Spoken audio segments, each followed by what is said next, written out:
During the 18th century, there arose three regional groups which challenged the Mughal authority in India.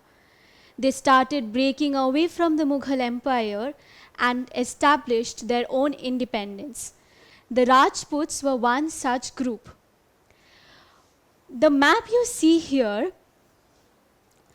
the Rajput kingdom was basically an amalgamation of several Rajput kingdoms into one, meaning this entire territory was divided into small regions and was ruled by several rulers. All these Rajput rulers served under the Mughals with dedication between the 16th and 18th centuries. In return, they were permitted to enjoy considerable autonomy over their respective regions. Some of these Rajput rulers acquired more control in their hands and became more powerful, like Maharaja Ajit Singh became the governor of Ajmer and Gujarat, while Maharaja Jai Singh II, who is also known as Savai Raja Jai Singh, became the governor of Malwa and Agra. Now, if you notice, Gujarat, Malwa and Agra are not situated in the Rajput kingdom as such. Then what happened? Did Ajit Singh and Jai Singh II annex these kingdoms to their own kingdom? The answer is no. They were simply appointed governors of these areas, meaning the Mughal emperors entrusted in them the responsibility to control the administration in these three territories. Savai Raja Jai Singh was particularly interested in science and astronomy and built observatories called Jantar Mantars at Delhi, Ujjain, Mathura, Varanasi and Jaipur. What were the Jantar Mantars? The Jantar Mantars were basically observatories which had a stone-built astronomical unit somewhat like this. This astronomical unit acted as a telescope and was used to observe the sun and other heavenly bodies. In fact, it was Savai Raja Jai Singh who established the beautiful city of Jaipur in Rajasthan. The city of Jaipur is also called the Pink City because of many pink-colored buildings here. However, the most astonishing construction of Jaipur was the Jaigarh Fort, which can be now found on a hilltop. So, who established the city of Jaipur? Was it Maharaja Ajit Singh, Savai Raja Jai Singh or Raja Man Singh? Well, the city of Jaipur was established by Savai Raja Jai Singh and is also known as the Pink City. All was going well in the Rajput kingdoms until Aurangzeb introduced his policy of jizya, which was a religious tax imposed on non-Muslims to safely pursue their respective religions under the protection of the Muslim ruler. The Rajputs who were Hindus obviously were made to pay this extra tax. They naturally became very upset with the Mughal emperor and decided to not cooperate with him at all.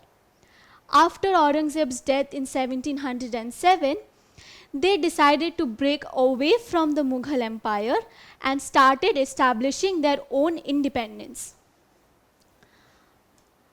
However, they were unable to do so completely owing to their disunity. The Rajputs, as I told you, were several rulers ruling over small territories. Thus, they were disunited among themselves and their power declined completely with the rise of the Marathas.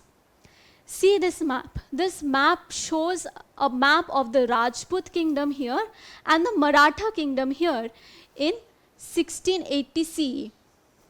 What happened was, with time, the Maratha kingdom started extending into North India and the territory of the Rajput kingdom started decreasing. And as the Maratha kingdom started increasing its territories, it brought Rajput rulers under its influence, and the Marathas started capturing the Rajput territories. Thus, slowly the Rajput kingdom declined completely and went out of existence.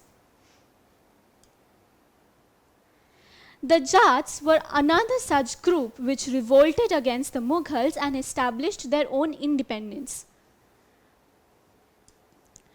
The Jats consolidated their power under their leader Churaman, who acquired territories west of the Mughal city of Delhi. By the 1680s, the Jats were dominating the military of the region between the two imperial cities of Delhi and Agra, and after a while they became the virtual custodians of the city of Agra when Churaman captured this Mughal city. Now, why do you think that we are stressing on the fact that Churaman captured Agra? Because if you remember, Agra then was the Mughal capital. And the fact that a regional leader was able to capture the Mughal capital is a pretty big thing, don't you think? However, their biggest leader is considered to be Suraj Mal, who established the kingdom of Bharatpur. It was under him that the Jats consolidated themselves and were able to put up a successful resistance against Ahmed Shah Abdali in the mid-18th century. However, after Suraj Mal's death in 1763 CE, the Jat power declined completely. The Sikhs, who occupied the area of Punjab and Sindh, which is now in Pakistan, was yet another rebellious group which declared their independence against the Mughal rule. After Guru Gobind Singh's death in 1707, his follower Bandha Bahadur led the Sikh struggle against the Mughals. He established his own administration and minted coins in the name of Guru Nanak and Guru Gobind Singh. However, Bandha Bahadur was captured in 1715 and he was executed in 1716. The Mughals were unable to use this opportunity because by that time the Mughal Empire was invaded by Nadir Shah and Ahmed Shah Abdali. The Sikhs now organized themselves into 12 political units together called the Dal Khalsa. Each of this unit was called a Jatha and was led by a chief. The Dal Khalsa also started to build a well-knit military organization. This enabled them to put up a successful resistance against Ahmed Shah Abdali and force him out of India. It was Maharaja Ranjit Singh who established the independent state of Punjab, and the state that he established was so strong and stable that even the British did not try to conquer it.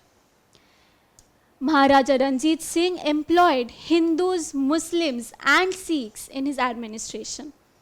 Now, what does this tell us?